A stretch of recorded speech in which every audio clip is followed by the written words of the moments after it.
Here's the torch.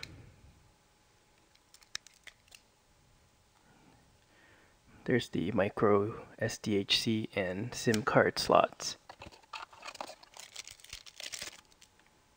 Here's the micro USB for charging. This is the charger.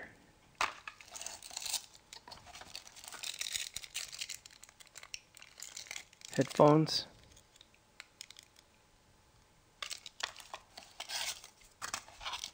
That's the cloth to clean the screen. Here's a new battery. FS1. It's 1270 milliamp hours, which is smaller than the battery you find in the Bold and the Storm. The back has a nice rubberized paint. It's ribbed. Actually feels pretty nice. Okay, let's check it out. Micro USB for charging and syncing. Here we have volume buttons, camera button, and a headphone jack. Notice there's no docking station connectors on the bottom. On top we have a lock button and a mute button.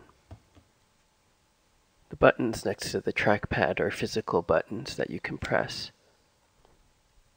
Okay, now let's compare the Torch's keyboard with the Bold 9700s. Really, they're quite similar. They stick out about the same amount and they're shaped the same way. It's kind of hard to see on camera because the Torch has a hump on the bottom. The real difference is in key feel. The Torch's keys are more clicky, which I like, but I think if you have a significant other and you text a lot in bed, the clickiness will drive them crazy. Okay, now let's compare the Torch with the Storm 2. They're both touchscreen devices. The Storm 2, well, they're about the same length. They're about the same width. And as you'll see, the thickness is about the same. Now, where the Storm 2 is different from the, well, what I like about the Storm 2 is, I never thought I'd say it, but I missed the sure press. There's just something really nice about having the tactile feedback of having the screen go in or feel like it's going in. The Storm 2 screen is slightly longer. It's hard to see in the video, but when I was checking it out before I shot the video, it actually is slightly longer, but they both appear to be the same width. Here's the Torch next to the 9700. The 9700 is thinner and it's not as wide as the Torch, and it's not as thick. One thing I noticed is that the Torch's screen has a better viewing angle. So when I'm showing people video, it doesn't usually work well with the Bold. Okay, next up we have the iPhone 4. It's longer, noticeably thinner, and it's narrower than the Torch.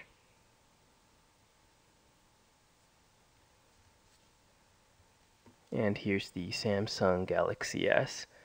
Same thing, it's longer, it's thinner. Oh, actually they're about the same width. Sorry about that. Now the Torch ships with Blackberry OS 6.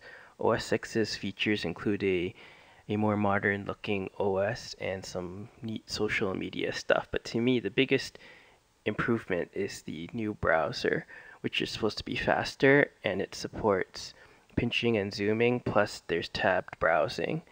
While it is a huge step up from the Blackberry browser on OS 5 and prior, which was just really, really dated and slow, the new browser is still slower than what you'd find on an iPhone or an Android device.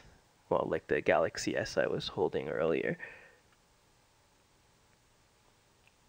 So notice the speed when I zoom.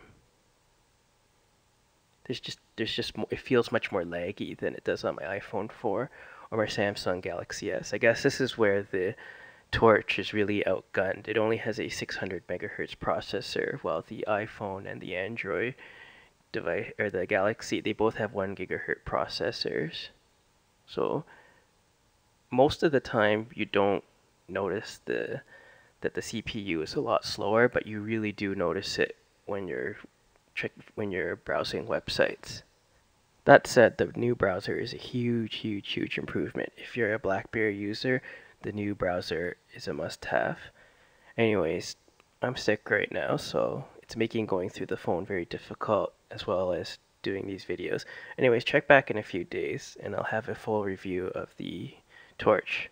I'm Howard Chui for Howard Forums. Thanks for watching.